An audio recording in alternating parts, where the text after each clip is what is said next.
Um universo que veio do nada. Lawrence Krauss. Por que a criação sem criador? Pós-fácil de Richard Dawkins. Para Thomas, Patty, Nancy e Robin. Por me inspirarem a criar algo a partir do nada.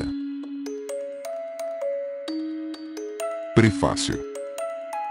Sonho ou pesadelo, temos de viver nossa experiência como ela é, e temos de vivê-la acordados.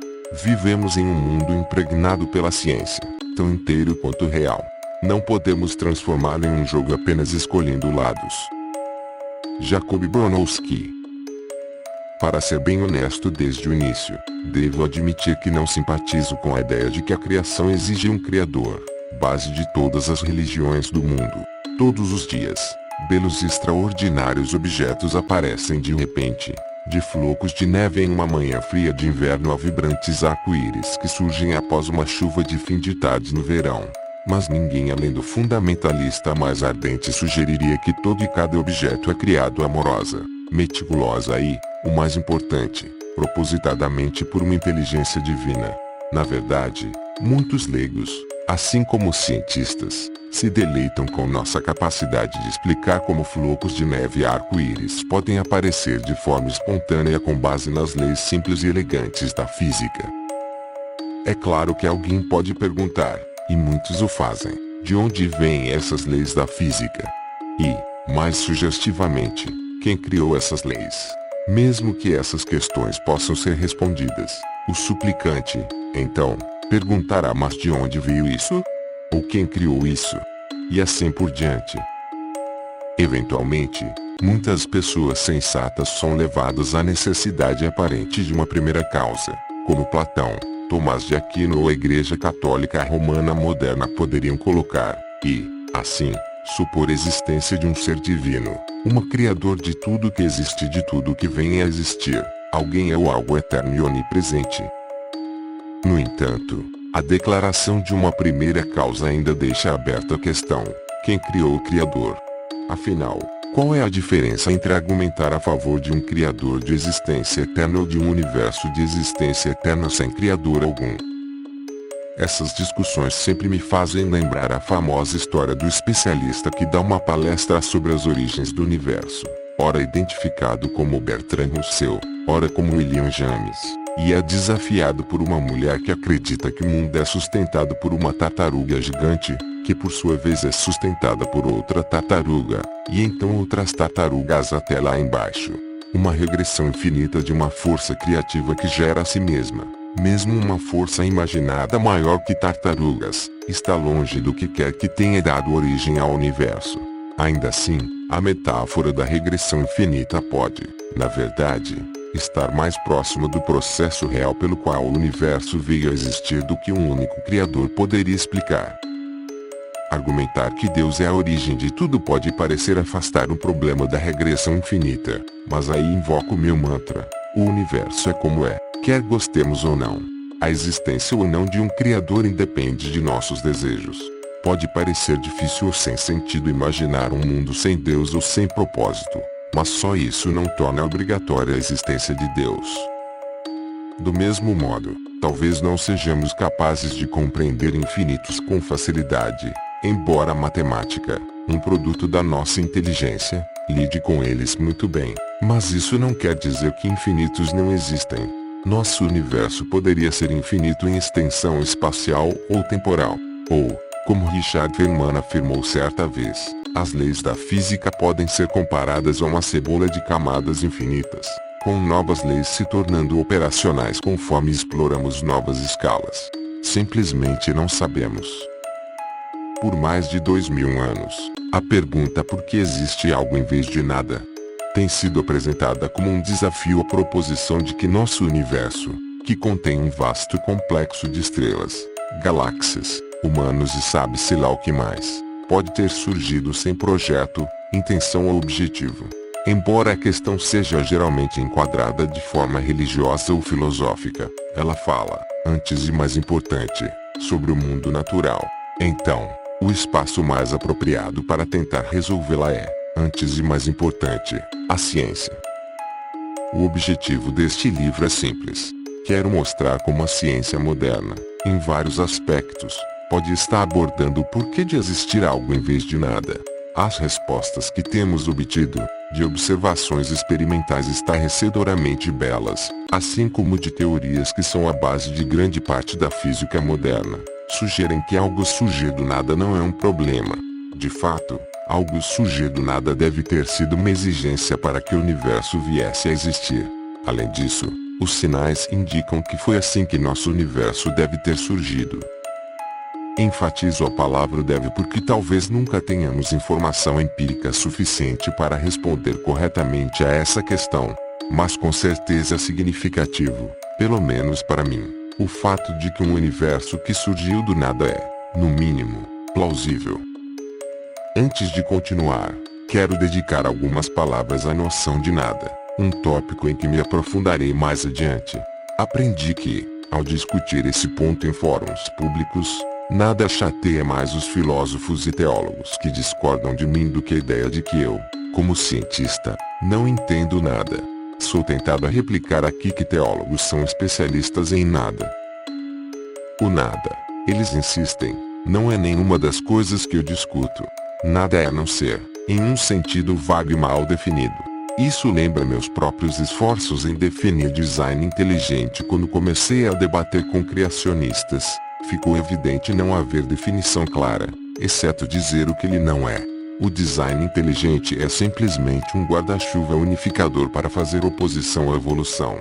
Do mesmo modo, alguns filósofos e muitos teólogos definem e redefinem o nada como nenhuma das versões que cientistas descrevem atualmente. Mas aí, na minha opinião, reside a falência intelectual de grande parte da teologia e de alguma parte da filosofia moderna. Claramente, o nada é tão físico quanto o algo, principalmente se for definido como a ausência de algo. Então, cabe a nós entender exatamente a natureza física de ambos. E, sem a ciência, qualquer definição são apenas palavras. Há aproximadamente um século, se alguém descrevesse o nada referindo-se puramente ao espaço vazio, sem entidade material real, não teria contra-argumentação. No entanto, os resultados dos últimos 100 anos nos ensinaram que o espaço vazio, na verdade, está longe do nada inviolável que pressupusemos antes de saber mais sobre como a natureza funciona. Agora, críticos religiosos me dizem que não posso me referir ao espaço vazio como nada, mas sim como um vácuo quântico, para distingui-lo do nada idealizado por filósofos ou teólogos. Que seja. Mas e se quisermos descrever o nada como a própria ausência de espaço e tempo? É suficiente? Mais uma vez, acho que teria sido. Um dia. Por outro lado, conforme devo explicar mais adiante, aprendemos que o espaço e o tempo podem aparecer de forma espontânea, e agora nos dizem que mesmo esse nada não é exatamente o que importa. E dizem que a fuga do nada real exige divindade, assim sendo definido que apenas Deus pode criar algo. Muitas pessoas com quem debati a questão também sugeriram que, se existe um potencial para criar alguma coisa, então não há um estado de nada verdadeiro. E, claro, o fato de haver leis na natureza que forneçam tal potencial nos distancia do verdadeiro reino do não ser. Mas seu argumento que talvez as próprias leis também surgiram espontaneamente, como descreverei que deve ser o caso, isso também não é bom bastante. Porque qualquer sistema do qual as leis possam ter surgido não corresponde ao nada verdadeiro. Tartarugas até lá embaixo. Acho que não. Mas a teoria das tartarugas é atraente porque a ciência está mudando o campo de atuação de forma a deixar as pessoas desconfortáveis. É claro, esse é um dos propósitos da ciência. Alguém poderia ter dito filosofia natural em tempos mais socráticos. O desconforto significa que estamos no limiar de novas percepções. Obviamente, invocar Deus para evitar perguntas difíceis começando por como é apenas preguiça intelectual. Afinal, se não houvesse potencial de criação, Deus não poderia ter criado nada. Seria um abracadabra semântico tentar afirmar que a regressão infinita é evitada porque Deus é extrínseco à natureza e, portanto, o potencial para a existência em si não é parte do nada do qual a existência surgiu.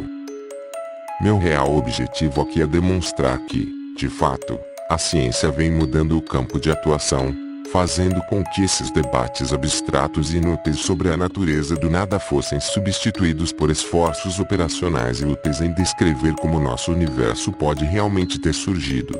Também explicarei as possíveis implicações disso em nosso presente e futuro. Isso reflete um fato muito importante. No que diz respeito a entender como nosso universo evolui, a religião e a teologia têm sido, no mínimo, irrelevantes. Elas costumam distorcer, concentrando-se nas questões sobre o nada, por exemplo, sem fornecer uma definição baseada em evidências empíricas. Embora ainda não compreendamos o universo completamente, não há razão para esperar que as coisas mudem a esse respeito. Aliás, espero que um dia isso também se aplique à compreensão de áreas que a religião hoje considera seu território, como a moralidade humana.